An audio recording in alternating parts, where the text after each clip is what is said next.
Hello there, Alaskans, wherever you are. Welcome to the Must Read Alaska Show. Coming to you from somewhere in Alaska. This is the place where we talk about, you guessed it, Alaska. Where we keep the mainstream media on their toes and where we are standing up for what's right in a world run by leftists. You can find out more by heading over to mustreadalaska.com and also checking out the Must Read Alaska YouTube channel for some really great content. But first, let's get this party started.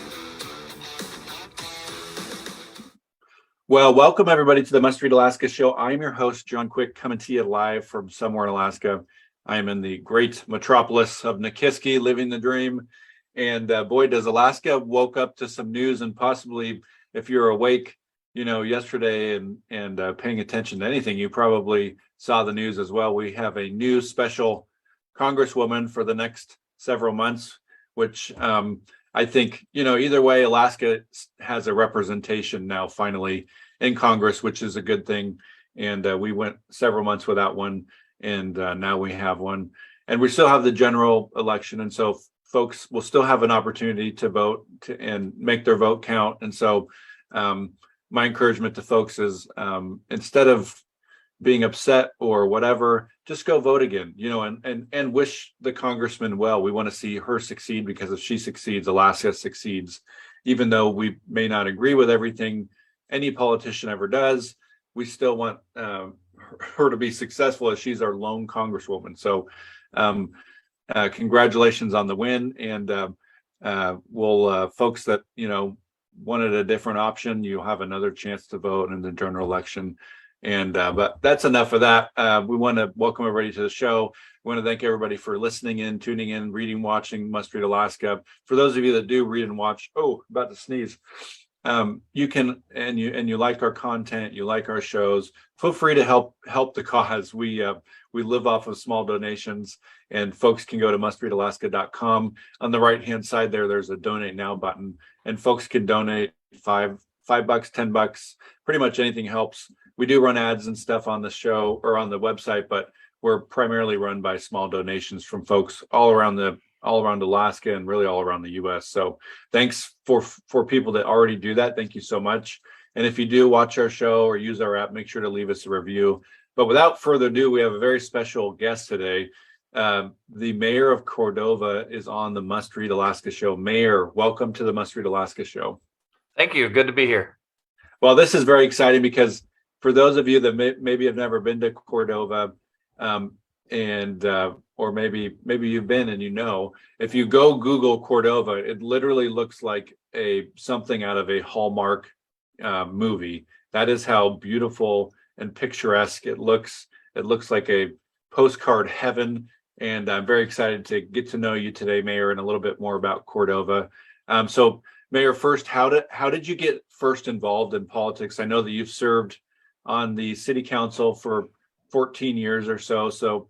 And you've served on various other boards, and you're super involved in the community, which I think that's what it takes in a city or town like Cordova. But tell us a story about how you first got involved in politics. Well, when I'm back in college, we'll go all the way back there. I was part of leadership all through college, and so when I got to Cordova, and I graduated with a business degree, but I had some computer experience. And back then was right when computers were just coming out. And the community college here was looking for a computer teacher. So I got voluntold that I was going to teach computers there at the community college. And so I did that for a number of years. And, after a few years of teaching that class, and a lot of people were taking the class and getting to know a lot of the community, then a position on the city council came open due to an illness of a member that had to drop off. And so they asked for volunteers. It's a volunteer position here in Cordova, council and the mayor. So I put my name in and got selected, and spent a couple of years on the council. This was back in, I think, 90, 91, maybe part of 92. And then I city of Cordova annexed a bunch of area, and so the council passed a resolution to for all the council to resign and run for re-election, letting the whole new community vote for that. But I was the only one that followed through with that resolution promise, and I lost that election by one vote. So you were the only person that actually resigned Yeah, to I was the only one what out they of the, said they were going to do. That's hilarious. out of the bunch. So anyway, I lost that election by one vote, and so I was off. I stayed out of politics, well, out of council. I was still served on various communities, Marine Transportation Committee, a Fisheries Committee, served on various committees over the course of the next 10 years, but wasn't involved in council so much. Then I don't know, got a bug in my butt at one point in time and decided I was going to run again, and probably around 2000, and won the election pretty handily that time. And we're termed out after 2 3-year terms. We serve 3-year terms, and then we're termed out for at least a year. We have to take a year off. So I think I served my 6 years and then took a year off and came back. And anyway, over the course of the next 25, 30 years, I spent 14 total years on the council, and also on various other committees and such. But I enjoy my time on the city government. I think I have something to offer. So I'm there to do what I can. That's awesome. Yeah, one of the things that I like about Alaska and it being small town politics is you have to be kind of courteous, because you're going to see all these people when you're at the store buying milk or pumping gas. And so having a difference of opinion looks a little bit different when you're going to see that person at church on a Sunday, every Sunday for the next, forever, as opposed to, you can live in Seattle or Portland or a big city and make a hoopla everywhere you go and nobody's ever going to see you again. So does it look a little bit like that when folks are on the city council or coming to give testimony, or is it pretty much just crazy wherever you go? No, it's the same. Well, it's the same any small community. I think you can't take anything personal. Being a member of council or the mayor, and you can't take, you can't carry things outside of the meeting room. And you have to take it. But certainly there's a fear of somebody that owns a business is afraid to be on the council or the mayor because they don't want to lose half of their customers. You make a decision at the council table and all of a sudden they're not coming to your grocery store anymore. They're going to the other grocery store, or they're going to the other company for their things, and so you lose a lot of good, talented people, that are business owners and that type of person that you want to be on council. They don't want to do it because of that fear of that. But I think in general, you're going to make people upset from a decision you make, but you got to make the best decisions you can, and then the next time you might be able to help them or make a different decision. But yet you just have to make your decision and then stick with it and carry on as a normal human being outside of the meeting. You can't carry any of that with you. Yep. So tell us a little bit about why Cordova is awesome. For folks listening in, we have listeners all over the U.S. and really all around the globe. So tell us, just tell us a little bit about Cordova, Alaska, and what makes it great. Well, we're a small community. I think there's about 2,500 year-round people here.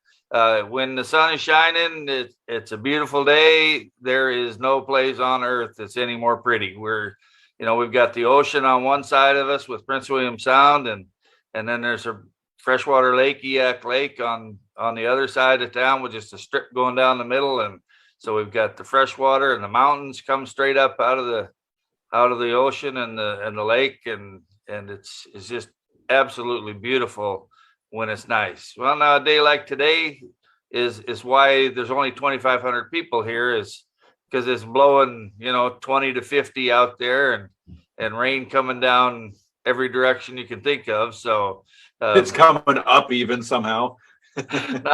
not so pretty today, but the small town is good. It's an authentic fishing community. We are a working town. It's not a big tourist ship destination. We do get some small eco cruises, we like to call them. People coming in and visiting us. We like that kind of visitor. We don't have a road in here, like you said at the beginning. We have to either fly in or take the ferry. We do have good air service. We have a northbound and a southbound Alaska Airlines every day. Nice. So that's handy. It's not cheap. You can fly to Hawaii just about the same price as you can fly to Anchorage. Wow. But so how important is the ferry system, I guess, to your community? Because not everybody can buy a $1,000 or $600 plane ticket to go to Anchorage to shop. Does the ferry system play an integral role in your community? Oh, absolutely critical for our community, for everything from people going to get, we got to get to the city sometimes. There's medical, the people need to get dentistry, all of those kind of things, supply runs. If you had to buy all your groceries in Cordova and all your supplies in Cordova, you probably just couldn't do it. So to get out of town for those things, and certainly for the businesses, getting their supplies to even sell, getting things in and out. The seafood processors use the ferries to get fish. Copper River Seafoods is here. They use it quite a bit to get seafood from Cordova to their reprocessing facility in Anchorage, and then get out to the world. We can ship on Alaska Marine Lines weekly, or Samson Tug and Barge. We can ship on them, but then it takes, you can't send anything fresh that way. With the ferry system, they can load a truck, put it on the ferry, be in Anchorage, 8 hours later.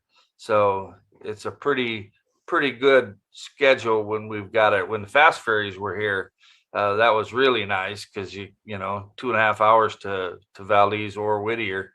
But now it takes about 6 hours and 45 minutes to get to Whittier. But it's it's a nice cruise too. Significantly cheaper than an airline ticket. Oh, much cheaper. I have kidney disease myself, so I'm on dialysis, and I need to go to Anchorage to see my doctor at least quarterly, and sometimes if anything else happens, I got to go monthly. So just for example, if I was to fly to my appointment, say it takes 3 days for an appointment. If I was to fly up there, it would cost me $500 for a round trip ticket. Then I'd have to rent a car. Well, of course, in the summertime, if you can even rent a car, it's $200 or $300 a day for that. And then you got the housing. And in the summer, the housing is $250 a night for that. And you have the housing costs either way. But if I can take the ferry ticket round trip for me and my truck is less than $500, less than what a plane ticket is. But then I've got my car with me. Yep. And then not only can I go to my medical appointments, but then I can go to Costco and Fred Meyer and wherever I need to go and fill up my truck with supplies to bring back home with me for basically the same price as what a plane ticket would cost. So saves, it's probably half the price to be able to take the ferry. So one last ferry question, then I'll move on, because I could talk about the ferry all day long. I think it's plays a critical role in Alaska. I spent some time in Washington State, and I lived on an island there with my wife, and we used the ferry all the time. And is it concerning, as the mayor of a town that utilizes the ferry? It seems like the ferry system's got political over the last several election cycles. Is that concerning to you? Would you rather have it be in like a, quasi-private hands like the Alaska Mental Health Trust, that's a function of the government, but they're self-sustaining and they have their own separate budget that nobody can screw around with every year? Or do you like the way it is right now? No, certainly I think that something more steady is certainly better. They complain about a lot of things with the ferry system that they, meaning the ferry system people, Alaska Marine Highway System, Department of Transportation, whoever you want to put the blame on, but they complain that they don't get enough ridership or something. But how can anybody even make a schedule today? Today you can't make a schedule for the middle of October because that schedule isn't out yet. Yeah. You got to be able to plan in advance. Somebody coming for next summer, planning their trip to Alaska for next summer, they're coming up for a 2-week vacation, say. They're trying to make their plans on what they're going to do and when they're going to do it, and they go to the Marine Highway System, and there's no schedule for next summer out there. Well, that's a good point, because you can buy a plane ticket basically a year in advance. Yeah. And so if anybody's listening that can make decisions, definitely not me.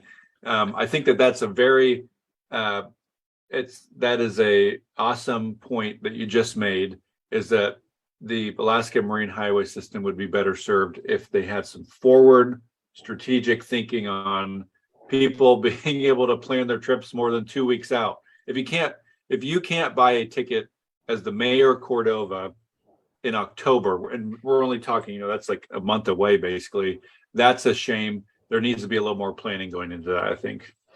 Yeah, just a little bit of forethought. And then we, every 4 years when we get a new governor and everybody changes, and then we all of a sudden have a new plan. There's the fast ferries. We built those fast ferries and they were going to be here good. And, they lasted a year, if that. And they got too expensive to build. And then, so now then we just built two new ferries. Yeah. That didn't have housing on board, and they can't use them half of the places the ferry needs to go. So we're going to go to rowboats next. We're switching to rowboats next because, it's going to be better for the environment or something. Yeah. Yeah. So anyway, it's just a steady management structure in there, and a more long-term outlook than they're only a month out now. So, a little bit longer term, maybe get a year advanced schedules would help things tremendously.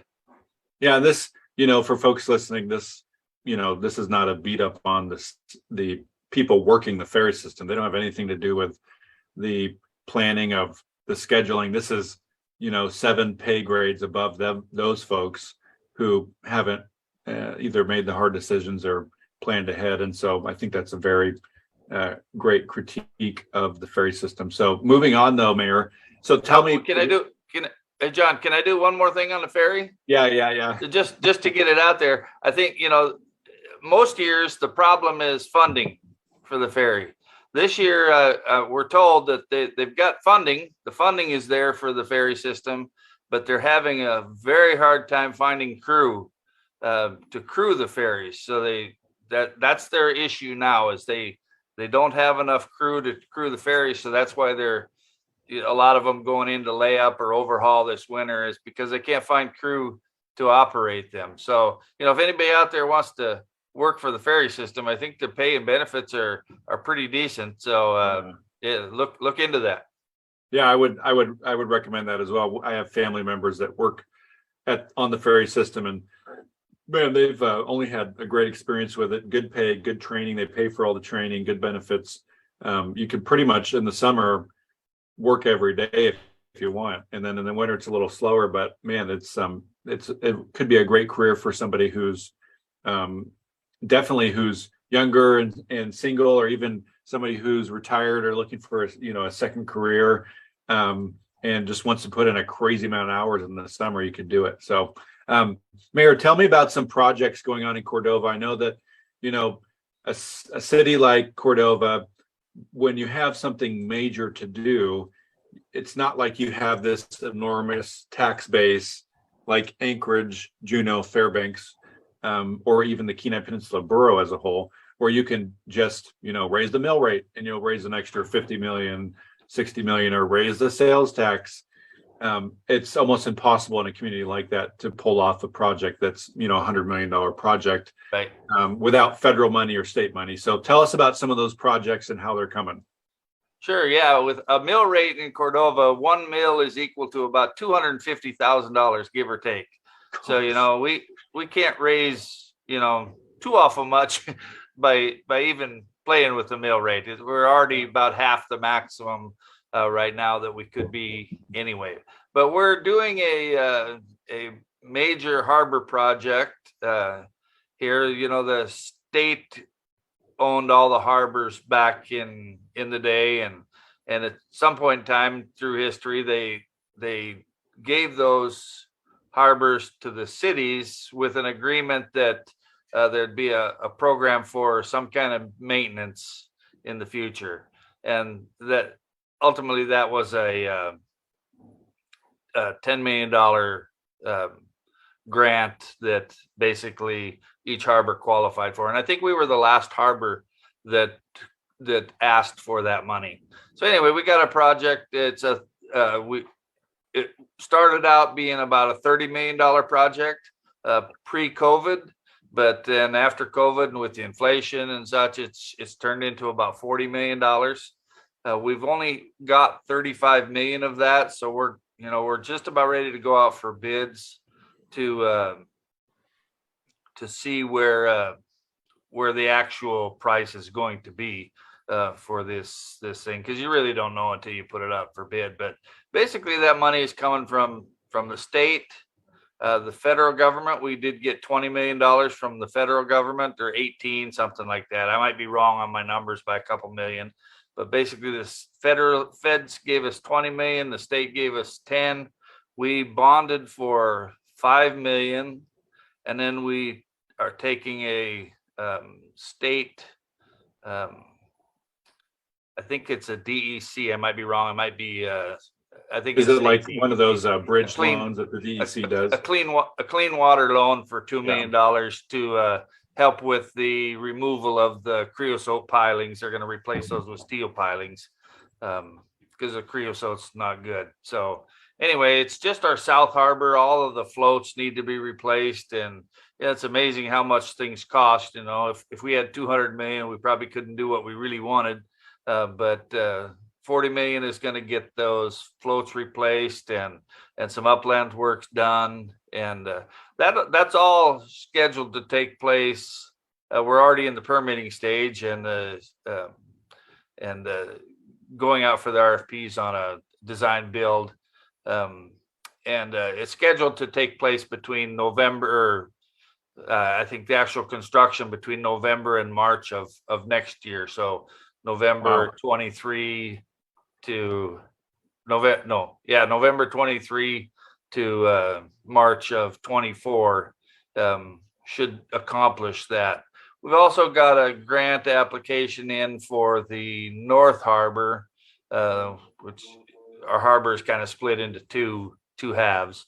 And the North Harbor, mostly uplands. The floats are good, but we need to do some upland work, and there's no parking. If you've ever been to Cordova, that street on that side of the harbor, you park on the street. There's nowhere to walk. So everybody, the canneries are down there. So all the cannery workers, everybody is walk down the middle of the street. So it's fortunately, knock on wood, nobody's been hurt yet, but it's a dangerous situation with cars backing in and driving down there with the pedestrian traffic. So we're looking for some money to do that. So we bonded for 5 million ourselves to get a match from the state for the other 5 million. And then we took the loan out ourselves. So of the 35 million that we've got so far, we've come up with 7 million ourselves, which is quite a bit for our community. That's a lot. I mean, the Kenai Peninsula Borough, they're building a new school down near Homer, and they had a bond out, I don't know, maybe 2 or 3 times in the last 7 years, and it was for I want to say close to $7 million or something. I could be off by a couple million. And the voters said no every time. So that's impressive, Mayor, that you've, I think it's important that, if you're going to get $30 million from the state or the feds, that the local government kicks in a little bit too. So they got some, skin in the game, and sounds like that's what you all are doing. Yeah. Yeah. We've got a couple other projects that are going on that are mostly state run, probably on mostly federal state DOT money, but we're rebuilding our, what we call Second Street, which is our one street up from our main street.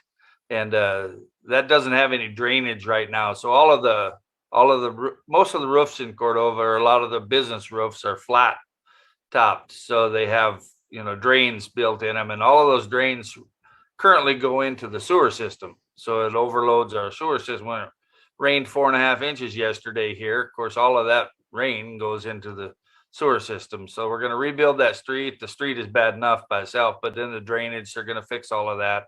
And that's about a $12 to $15 million project, but most of that is the state, but it's also the city, the electric company, and the native village have combined forces to do all of the matching money for that project.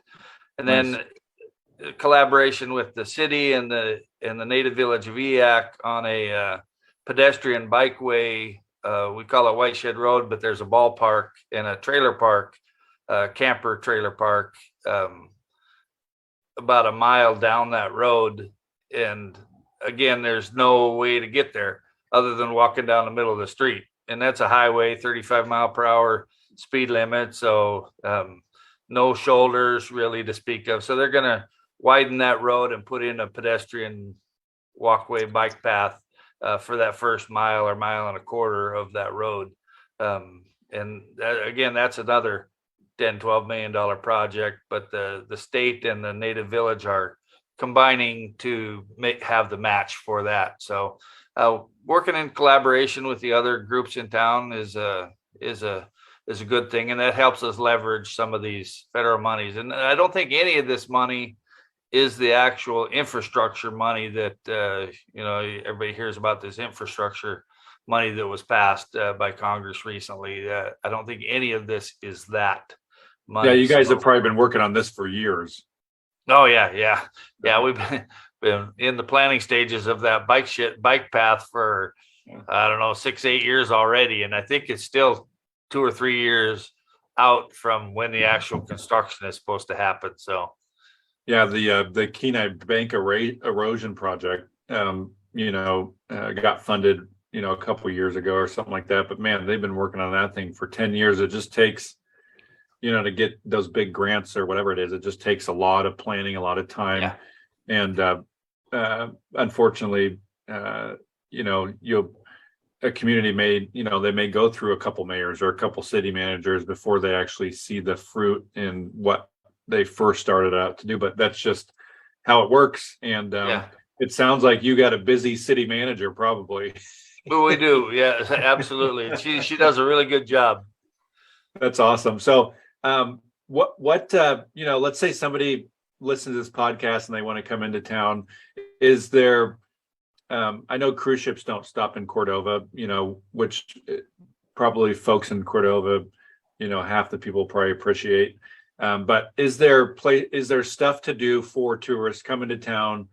They come and stay the night at a hotel. What's kind of what people do in Cordova if you're just like a weekend warrior tourist?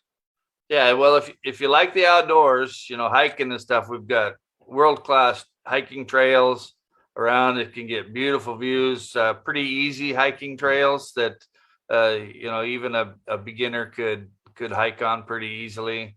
So if you like those kind of things, if you don't, if you're rather stick to the shops and the city stuff, we have a world-class museum for our size community. It's not the Anchorage museum up there, but we got a pretty decent museum here with there's an oil spill history section and a local artist section, and then it's a history of, we're a fishing community, so everything is fishing based, so there's a lot of fishing history in there, and they got a nice gift shop. We got a fantastic library.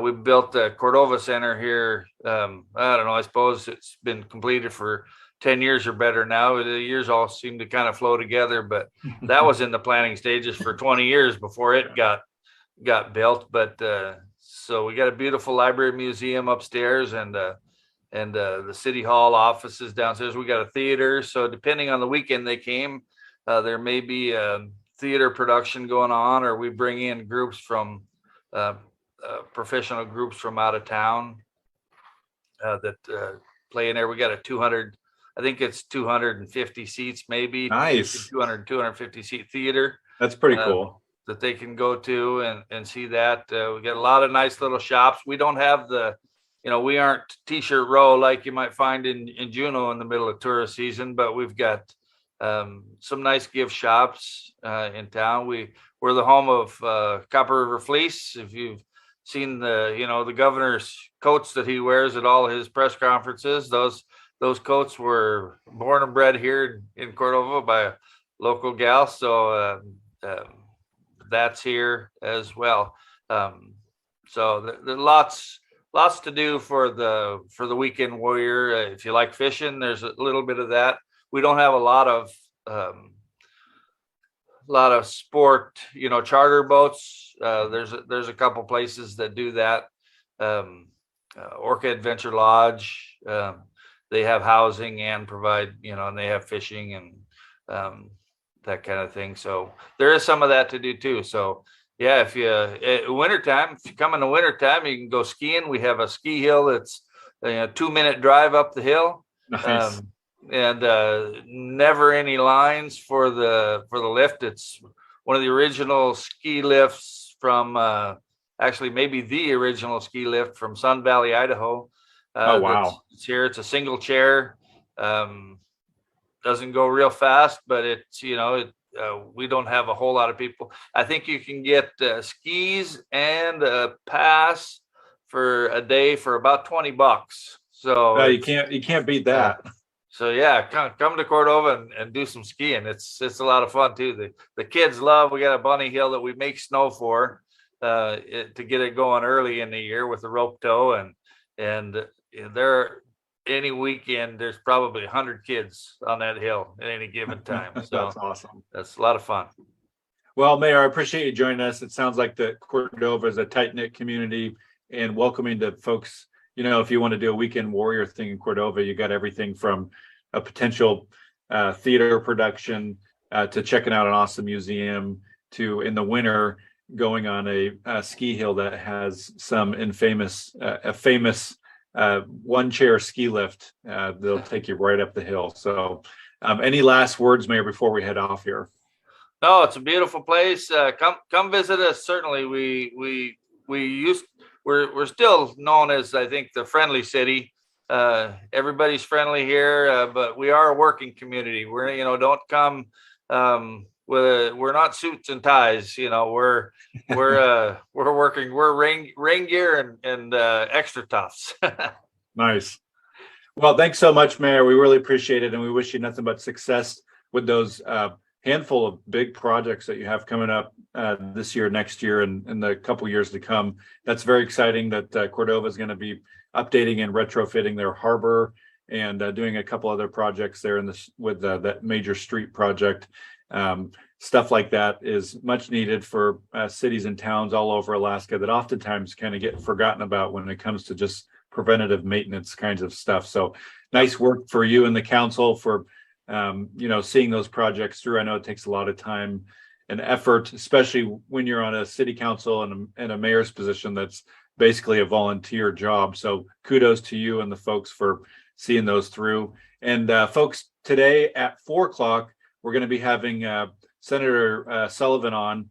And so you won't want to miss out on that. And then tomorrow I'll have Mayor Jim from Fairbanks. And so that'll be awesome tomorrow at 11 o'clock. So you won't want to miss out on that. Until next time, I'm John Quick signing off from somewhere in Alaska. Thank you so much for listening. And Mayor, thanks so much for joining us. Thank you, John.